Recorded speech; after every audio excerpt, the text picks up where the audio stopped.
అందరికీ నమస్తే. ఈ రోజు నుంచి గత సంవత్సరం అయిపోతుంది. రేపటి నుండి కొత్త సంవత్సరం మొదలవుతుంది. ఎన్నో కష్టాలు, ఎన్నో నష్టాలు, ఎన్నో లాభాలు, ఎన్నో జయాలు, ఎన్నో అపజయాలను పొందిన సంవత్సరం 2023 సంవత్సరం.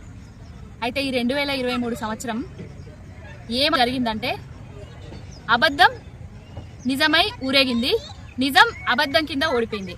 అదే జరిగింది 2023లో. ఎందుకంటామంటే తెలంగాణలో కేసీఆర్ గారి పరిపాలన నిజం, అభివృద్ధి నిజం, అన్నిటి రంగాల్లో మొదటి స్థానం నిజం. కానీ ఇవన్నిటినీ కాలాన్ని ప్రజలు అబద్ధాలకు, నాటకాలకు మార్పు కావాలనుకొని కొత్త ప్రభుత్వానికి అవకాశం ఇచ్చిర్రు. ఏ విధంగా అంటే గత పాలకులు అప్పులు చేసిండ్రు, కేసీఆర్ గారు అప్పులు చేసిండు.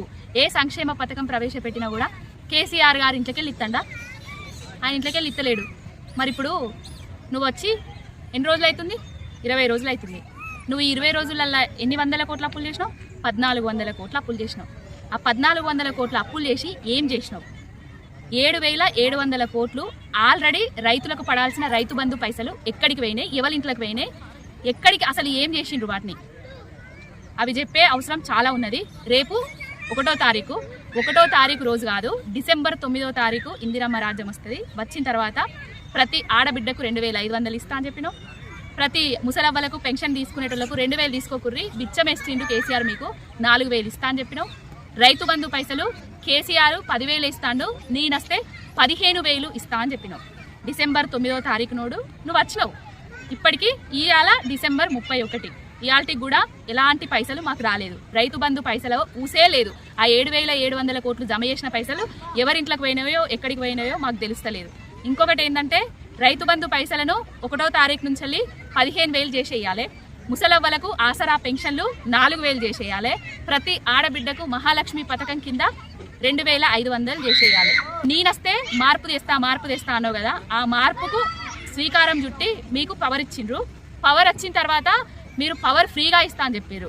ఆ పవర్ను ప్రతి ఇంటికి 200 యూనిట్ల పవరు ఫ్రీగా ఇవ్వాల్సింది ఉన్నది. ఇంకొకటి ఏంటంటే ఇవన్నీ సాధ్యమైన హామీలేనా? అలవి కాని హామీలను మనం నమ్మి ఒక దొంగ చేతికి తాళాలు ఇచ్చినాం. ఆ దొంగ ఇప్పుడు ఏం చేయబోతున్నాడంటే తెలంగాణను అప్పుల కుప్ప చేయబోతున్నాడు. ఏ విధంగా అంటే ఆర్బీఐ నిన్న చూసినాం కదా, లెక్కలు మనం పేపర్లలో వచ్చింది కదా, ఇవాళ పేపర్లో చదివినాము. జనవరిలో 4,000 కోట్లు అప్పులు తీసుకురావడానికి, ఫిబ్రవరిలో 3,000 కోట్లు అప్పులు తీసుకురావడానికి, మార్చిలో ఇంకొక 6,000 కోట్లు అప్పులు తీసుకురావడానికి ఆర్బీఐతో ఒప్పందం కుదుర్చుకున్నాడు. మరి ఇప్పుడు ఈయన అప్పుల పాలు చేస్తలేడా? ఈ ఆర్థిక సంవత్సరం ముగిసేలోపు గుంపు మేస్త్రి సర్కారు మొత్తం 14,400 కోట్లు అప్పు చేయబోతుంది. రోజుకి ఎంత అంటే 128 కోట్లు అప్పులు చేయబోతున్న వైనం. మరి ఇన్ని రోజులు కేసీఆర్ గారి ప్రభుత్వం మీద, కేసీఆర్ గారి పరిపాలన మీద, కేసీఆర్ గారు అప్పులు తెచ్చిండు అని నీచంగా మాట్లాడిన యూట్యూబ్ గొట్టాలు ఎక్కడ వేయినాయి? ఎందుకు ప్రశ్నిస్తలేవు? ఎందుకు మూగ వేయినాయి? ఎవరి కోసం అమ్ముడు వేయినాయి? ఎవరి కోసం ఇన్ని రోజులు చేసినాయి పని? ఎవరి లాభం కోసం చేసిండ్రు? తెలంగాణ లాభం కోసం చేసిండ్రా? తెలంగాణ కోసం చేసిండ్రా? తెలంగాణ ప్రజల కోసం చేసిండ్రా? కానే కాదు, వాళ్ళ స్వార్థం కోసం, వాళ్ళు అధికారంలోకి రావడం కోసం మాత్రమే 100 రకాల అబద్ధాలు చెప్పి మార్పు అని ప్రజలను వేమరపరిచి, ప్రజలను తప్పుదోవ పట్టించి అధికారంలోకి వచ్చిండ్రు. వచ్చిన తర్వాత గిన్ని అప్పులు చేస్తున్నారు.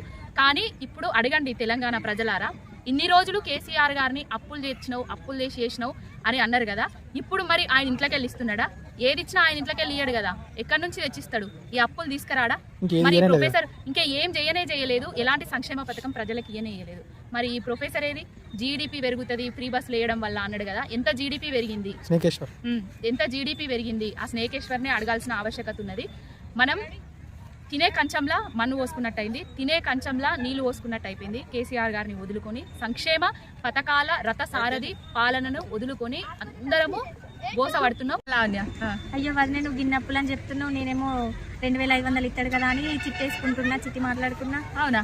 ఏంది నువ్వు కలలు కట్టానా? ఏది 2,500 ఎక్కడి? ఇయ్యడానికి రైతు బంధు పైసలు ఆల్రెడీ కేసీఆర్ 7,700 జమ చేసిపోయినాయి, ఇంతవరకు రైతుల ఖాతాలలో ఎత్తలేదు. నీకు 2,500 ఇస్తాడని నువ్వు సిటీ మాట్లాడుతున్నావా? మునిగినట్టే. ఆ గుంపు మేస్త్రి మాటలు విన్నామనుకో, ఉన్నది అమ్ముకున్నట్టే, ఉంచుకునేది కూడా అమ్ముకున్నట్టే అయిపోతుంది అనమాట. అవన్నీ మాటలు నమ్మకు, ఇచ్చే వరకు చూద్దాము. ఒకవేళ ఇచ్చినా కూడా ఏమేమి కిరికిరీలు పెడతారు తెలుసా? ఇంట్లో అత్తకు పెన్షన్ ఉన్నదా, మామకు పెన్షన్ వస్తుందా, రైతు బంధు వస్తుందా, రైతు బీమా వచ్చిందా, కళ్యాణ లక్ష్మి అయినా ఆ పాపం ఆ కేసీఆర్ రాదు కావచ్చు, రాదు. ఎట్లిస్తాడు? ఒకరికి అట్ట రేషన్ కార్డుల కిరికిరి ఇవన్నీ ఇస్తాడు కదా, మళ్ళీ ఇవన్నీ ఇస్తాడో ఇయ్యడో తెలియదు.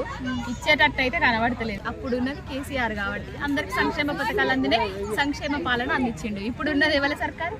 గుంపు మేస్త్రి, ఓటుకు నోటు తెలుసు కదా, మొత్తం వేసుకపోడే అక్కడ. ఇప్పుడు మళ్ళీ అసలే ఎంపీ ఎలక్షన్లు ఉన్నాయి.